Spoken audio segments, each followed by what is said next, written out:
سورہ مبارکہ الفرقان آیت نمبر 30 اللہ اپنے اس کلام میں اپنے نبی کی شکایت کو بیان کر رہا ہے۔ وقال الرسول، جو ترجمہ سب نے کیا ہے پہلے میں وہی ترجمہ کروں گا اور پھر ترجمے سے اختلاف کروں گا۔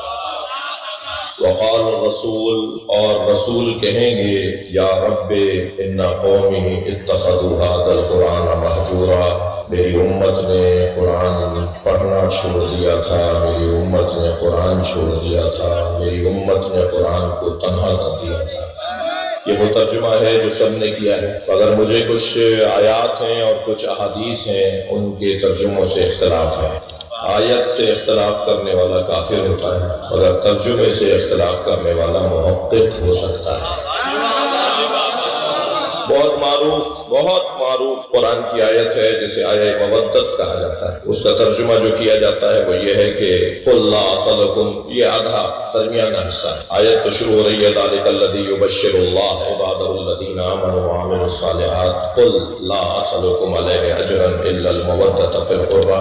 آیت اور آگے جا رہی ہے ومن یقترف حسنۃ نزد لہ فیہا حسنا ان اللہ غفور شکور۔ یہ پوری آیت، مگر وہ جو بیچ کا وقف جائز کا حصہ ہے، وہ جو معمولاً ہماری قوم کے بچے کو یاد ہے، وہ حصہ ہے قل لا اسألکم علیہ اجرا الا المودۃ فی القربى۔ ترجمہ یہ کیا جاتا ہے کہ نبی فرما رہے ہیں اللہ نے کہا اے میرے حبیب کہہ دو کہ مجھے رسالت کی اجرت کچھ نہیں چاہیے، میں تم سے کچھ نہیں مانگتا الا یہ کہ میرے قرابت داروں سے اظہار محبت یعنی مودت کرو، جبکہ مجھے اس ترجمے سے اختلاف ہے۔ نبی یہ نہیں فرما رہے کہ میرے قرابت داروں سے، جی اللہ کہہ رہا ہے قل لا اسألکم علیہ اجرا الا المودۃ فی القربى، اے میرے حبیب کہہ دو کہ میں رسالت کی اجرت کچھ نہیں چاہتا الا یہ کہ قربہ سے اظہار محبت یعنی مودت کرو۔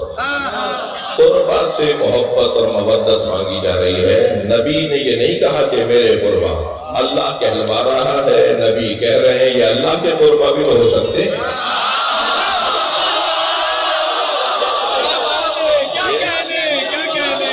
بھائی اگر نبی کے قربہ پر ہی رکے رہ گئے نا آپ ترجمے میں تو نہ جانے کون کون شامل ہو جائیں گے۔ لیکن اگر آپ نے اللہ کے قربہ ترجمہ کیا، اور ہے بھی ایسے ہی، اگر آپ نے اللہ کے قربہ کی بات کی تو پھر ثابت کرو علی سے زیادہ کون اللہ کے قریب ہے، ثابت کرو کہ سیدہ سے زیادہ کون اللہ کے قریب ہے۔ جی جبریل امین نبی کی خدمت میں تشریف فرمائے، صحابی محترم نے سوال کیا یا رسول اللہ روزانہ علی کے گھر سے صبح کے وقت میں سفید نور نکلتا ہے جو آسمانوں کی طرف جاتا ہے، دوپہر کے وقت میں زرد رنگ کا نور نکلتا ہے جو آسمانوں کی طرف جاتا ہے، مغرب کے وقت میں سرخ رنگ کا نور نکلتا ہے جو علی کے گھر سے نکل کے آسمانوں کی طرف جاتا ہے۔ یا رسول اللہ یہ سفید زرد اور سرخ نور کیسا ہے؟ مولا علی تشریف فرما ہوئے، یا علی میرے صحابی نے یہ پوچھا ہے، مولا نے فرمایا جب سیدہ مصلی پر آتی ہے تو سیدہ کے مصلی سے صبح کے وقت میں سفید نور نکلتا ہے، ظہر کے وقت میں زرد نور نکلتا ہے، مغرب کے وقت میں سرخ نور نکلتا ہے۔ جبریل امی پر اللہ کا حکم آیا میرے نبی کو بتا دو جب فاطمہ مصلی پر آتی ہے تو آسمان کے فرشتے کہتے ہیں ہم زمین پر ایسے دیکھ رہے ہیں جیسے زمین والے آسمان پہ چاند دیکھتے ہیں۔ یہ ایک مثال میں نے دی کہ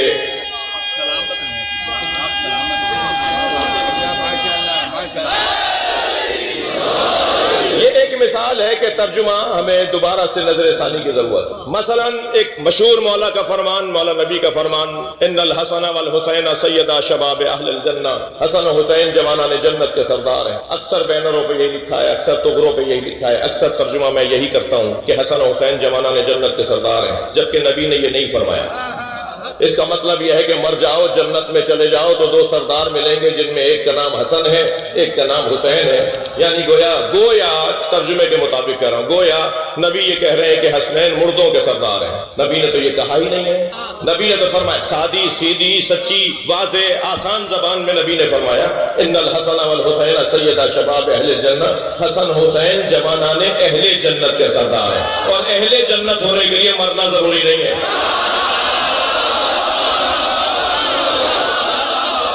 اسی دنیا میں اہل جنت ہو جاؤ تمہارے سردار ہیں۔ یہ دوسری مثال میں صرف بات کو مضبوط کرنے کے لیے کہ ممکن ہے کہ ترجمہ کچھ اور ہوتا ہو اور حقیقت کچھ اور ہو جی۔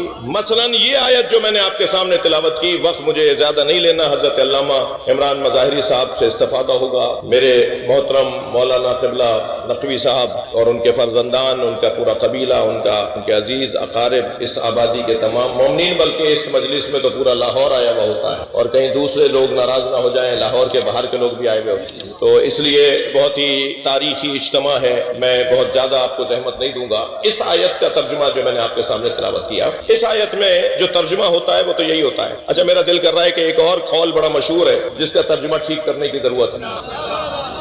مثلا سلونی سلونی قبل ان تفتدونی، پوچھو پوچھو اس سے پہلے کہ میں دنیا سے چلا جاؤں، یہ ترجمہ ہوتا ہے، مجھے اس سے اختلاف۔ مولا علی یہ نہیں فرما رہے سلونی سلونی قبل ان تفتدونی، پوچھو پوچھو اس سے پہلے کہ میں دنیا سے چلا جاؤں۔ علی کہہ رہے ہیں سلونی سلونی قبل ان تفتدونی، پوچھو پوچھو اس سے پہلے کہ تم مر جاؤ۔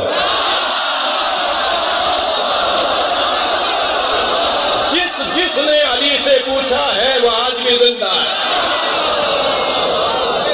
جس معنی کے اشتر نے علی سے پوچھا تھا آج وہ زندہ ہے۔ علی کہاں جائیں گے بھائی؟ علی کہاں گئے؟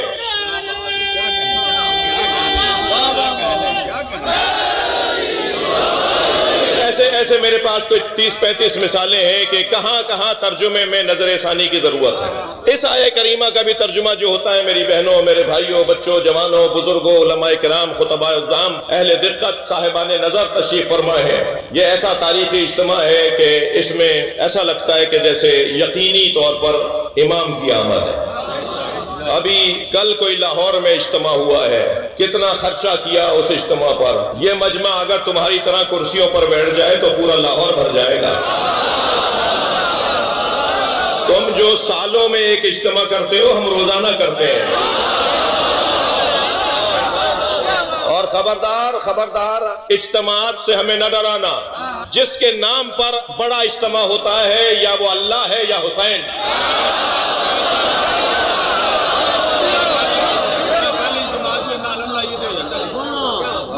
اب یہ جو آیت میں نے آپ کے سامنے تلاوت کی، اس کا ترجمہ ذرا دوبارہ سے دیکھیے گا۔ سب نے جو ترجمہ کیا وہ تو یہی کیا کہ وقال الرسول یا رب ان قومی اتخذوا هذا القرآن مہجورا، یا اللہ میری قوم نے قرآن کو چھوڑ دیا تھا، میری قوم، میری امت قرآن نہیں پڑھتی تھی۔ یہ ترجمہ جو سب نے کیا ہے، مگر مجھے اس ترجمے سے اختلاف ہے۔ نبی یہ فرما ہی نہیں رہے، نبی فرما رہے ہیں یا رب۔ اچھا، پہلے تو رحمت للعالمین سے شکایت جچتی نہیں۔ جو رحمت للعالمین ہو وہ شکایت کیا کرے گا؟ وہ تو معاف کرنے کے لیے آیا ہے، وہ تو درگزر کرنے کے لیے آیا ہے، اس نے تو ہمیشہ معافیاں دی ہیں۔ اس کا مطلب یہ ہے کہ اگر شکایت کر رہے ہیں تو مسئلہ حساس ہے، جہاں نبی بھی معافی نہیں دیں گے۔ اچھا، یہ جو آدھی بات سننے والے کے لیے بناتے ہیں نا، ان کو ذہن میں رکھتے ہوئے بات کر رہا ہوں۔ نبی سے تو بڑا اللہ ہے نا، بولیے بے شک۔ مولانا پچھلے دنوں ایک کلام کہنے کی توفیق ہوئی مجھے، کچھ تھوڑی بہت شاعری بھی کر لیتا ہوں، تو میں نے عرض کیا تھا کہ غدیر خم کے سفر میں سراب کوئی نہیں، ہر رستے میں دھوکہ ہے، علی کے رستے میں دھوکہ نہیں ہے۔ غدیر خم کے سفر میں سراب کوئی نہیں، خدا نبی کا علی کا جواب کوئی نہیں۔ اور اگر آمادہ ہیں، شعر سننے کا ذوق رکھتے ہیں، تو دو مصرے مطلع ثانی کے بھی سن لیجئے۔ ہزار ذرے مگر آفتاب کوئی نہیں،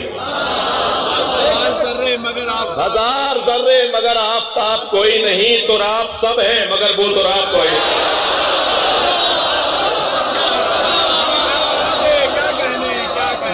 میں نے جس دو مصروں کے لیے آپ کو یہ دو شعر سنا دی ہے، مگر آپ کا ذوق سماعت مجھے دیکھ کر مجھے دو مصرے اور یاد آ رہے ہیں۔ حقیقتاً ابو طالب کے لاڈلے کے سوا،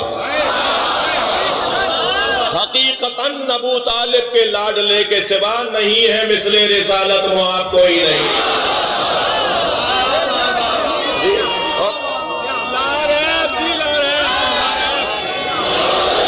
اور وہ دو مصرے جن کی خاطر میں نے آپ کو یہ 4 مصرے 6 مصرے سنا دیے، وہ مصرے سنیں کہ خدا کے بعد نبی اور نبی کے بعد علی۔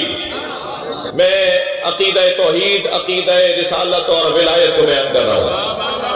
اہل اہل تشیع کا یہ سالم عقیدہ ہے کہ خدا کے بعد نبی اور نبی کے بعد علی، اس ایک بات سے روشن کتاب کوئی نہیں۔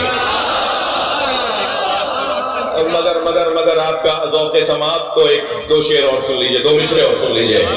کروں میں ترک تبرہ یہ غیر ممکن ہے، کروں میں ترک تبرہ یہ غیر ممکن ہے، مگر غلط ہے کہ اس کا نصاب کوئی نہیں۔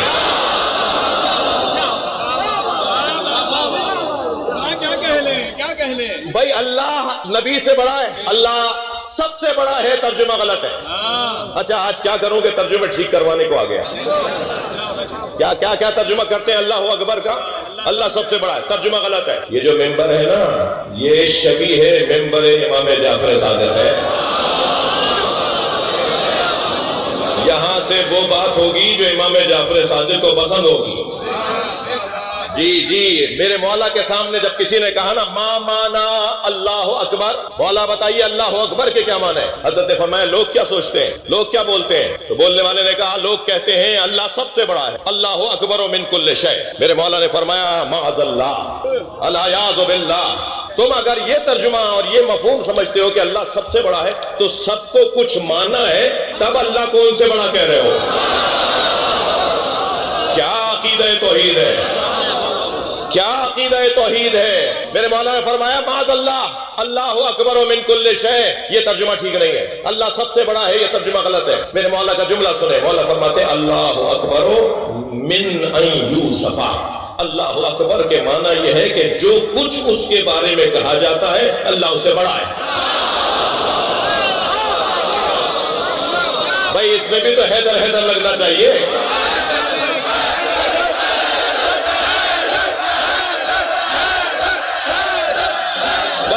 صلوات محمد و آل محمد۔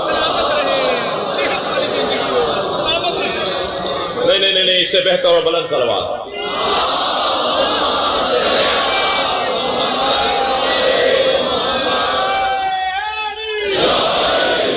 آپ سب کی سلامتی کے لیے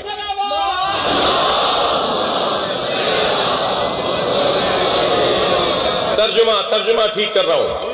نبی نے یہ نہیں فرمایا کہ یا اللہ میری امت نے قرآن کو چھوڑ دیا تھا، یہ نہیں فرمائیں گے قیامت میں کہ میری امت نے قرآن کو چھوڑ دیا تھا۔ سب سے زیادہ کون سی کتاب چھپتی ہے آج؟ اس وقت سب سے زیادہ جو کتاب چھپتی ہے وہ قرآن، سب سے زیادہ پڑھی جانے والی کتاب ورلڈ میں قرآن۔ قاریان قرآن ہر زمانے سے زیادہ آج، حافظان قرآن ماضی میں ہر زمانے سے آج، اور جیسے جیسے شعور بڑھتا جا رہا ہے قرآن سے دوستی بڑھ رہی ہے۔ تو نبی تو قیامت میں شکایت کریں گے کہ میری امت نے قرآن کو چھوڑ دیا تھا، پھر کیسے یہ ترجمہ کر رہے ہو بھائی؟ نبی نے یہ فرمایا ہی نہیں ہے یا رب ان قومی اتخذوا ھذا القرآن مہجورا، میری امت نے قرآن کو چھوڑ دیا تھا، یہ نبی نہیں کہہ رہے۔ نبی کہہ رہے ہیں یا اللہ میری قوم نے قرآن لے لیا تھا علی کے بغیر،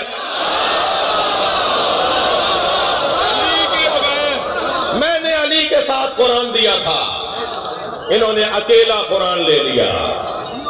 وہ قرآن، اچھا ایک حدیث بڑی عجیب مجھے نظر آئی، اور جب میں نے اس آیت کی تفسیر پڑھی تو وہ حدیث مجھے سمجھ میں آ گئی۔ حدیث کیا کہتی ہے؟ حدیث کہتی ہے رب تال القرآن والقرآن یلعنہ، کتنے ہی قاریان قرآن ہیں جن پہ خود قرآن لعنت کرتا ہے۔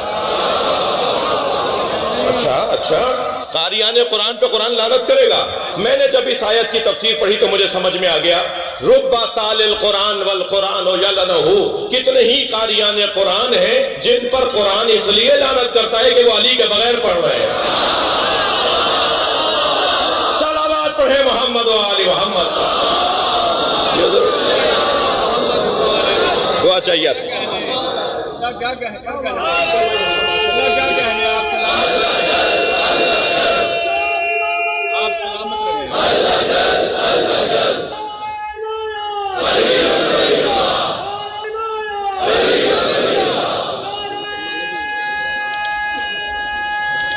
سب مل کر